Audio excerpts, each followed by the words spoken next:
इस सोच से ऊपर उठकर हमें कर्तव्य भाव से कर्म करना चाहिए। कर्तव्य भारतीय संस्कृति में ये शब्द केवल दायित्व या रिस्पॉन्सिबिलिटी तक सीमित नहीं है। कर्तव्य हमारे देश के कर्म प्रधान दर्शन की मूल भावना है। स्व की सीमा से परे सर्वस्व को स्वीकार करने की विराट दृष्टि, यही कर्तव्य की वास्तविक परिभाषा है। और इसलिए कर्तव्य ये सिर्फ इमारत का नाम भर नहीं है, ये करोड़ों देशवासियों के सपनों को साकार करने की तपोभूमि है।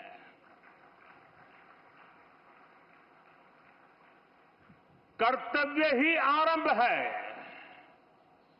कर्तव्य ही प्रारब्ध है। करुणा और कर्मठता के स्नेह सूत्र में बंधा कर्म, वही तो है कर्तव्य। सपनों का साथ है कर्तव्य, संकल्पों की आस है कर्तव्य, परिश्रम की पराकाष्ठा है कर्तव्य, हर जीवन में ज्योत जला दे वो इच्छा शक्ति है कर्तव्य।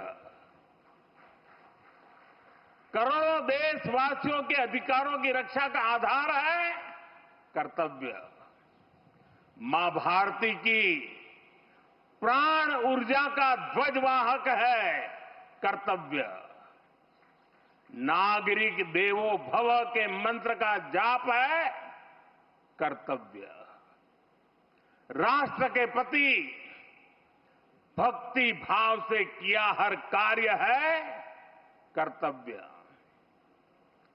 साथियों, आजादी के बाद दशकों तक देश की एडमिनिस्ट्रेटिव मशीनरी उन बिल्डिंगों से चलाई जाती रही है जो ब्रिटिश शासनकाल में बनी थी। आप भी जानते हैं, पहले बने इन प्रशासनिक भवनों में वर्किंग कंडीशन कितनी खराब थी। और अभी वीडियो में कुछ झलक भी देखी हमने। यहां काम करने वालों के लिए न पर्याप्त स्पेस है, न रोशनी है, न जरूरी वेंटिलेशन है।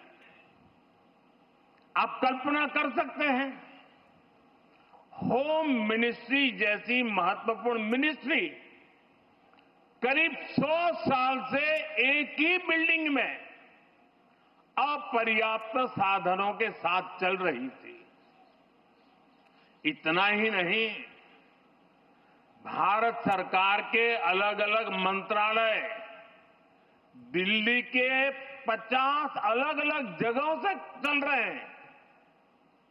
इनमें से बहुत सारे मंत्रालय तो किराए की बिल्डिंग में है। इनके किराए पर जितने रुपए खर्च हो रहे थे, वो अपने आप में बहुत बड़ा आंकड़ा है।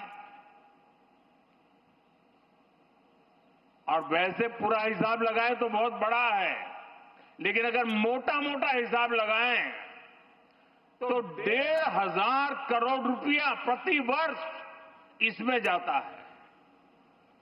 इतनी बड़ी राशि भारत सरकार अलग अलग मंत्रालयों के सिर्फ किराए पर खर्च कर रही है। इसके अलावा एक और दिक्कत, काम की वजह से स्वाभाविक है कि कर्मचारियों का यहां से वहां आना जाना भी होता है।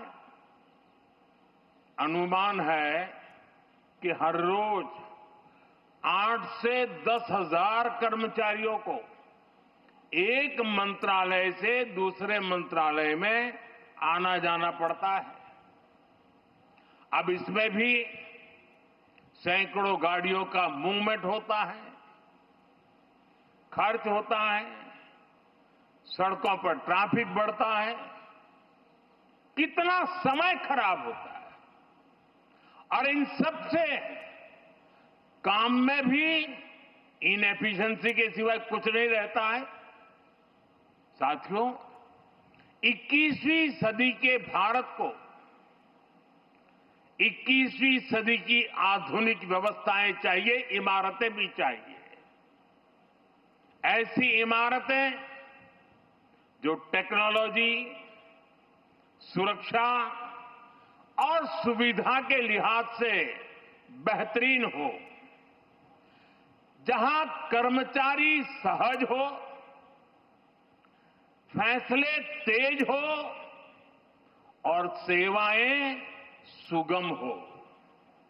इसलिए कर्तव्य पथ के आसपास एक होलिस्टिक विजन के साथ कर्तव्य भवन जैसी विशाल इमारतों का निर्माण किया जा रहा है। ये तो पहला कर्तव्य भवन पूरा हुआ है। अभी कई कर्तव्य भवनों का निर्माण तेजी से चल रहा है। ये ऑफिसेस जब आसपास शिफ्ट होंगे, नजदीक हो जाएगी, तो इससे कर्मचारियों को सही वर्क एनवायरनमेंट मिलेगा, जरूरी सुविधाएं मिलेगी, उनका टोटल वर्क आउटपुट भी बढ़ेगा और सरकार जो 1,500 करोड़ रुपए किराए पर खर्च कर रही है वो भी बचेगा। साथियों, कर्तव्य भवन की ये भव्य बिल्डिंग, ये सभी प्रोजेक्ट्स, नए डिफेंस कॉम्प्लेक्स, देश के तमाम बड़े इंफ्रास्ट्रक्चर प्रोजेक्ट्स, ये देश को पेश का सबूत तो है ही, ये भारत के वैश्विक विजन का प्रतिबिंब भी है। हम दुनिया को जो विजन दे रहे हैं, भारत खुद उन्हें किस तरह अंगीकार कर रहा है, ये हमारे इंफ्रास्ट्रक्चर डेवलपमेंट में दिखाई दे रहा है। हमने दुनिया को मिशन लाइफ दिया, हमने वन अर्थ, वन सन, वन ग्रिड का आइडिया विश्व के सामने रखा। ये वो विजन है जिनसे मानवता के भविष्य की उम्मीद जुड़ी है।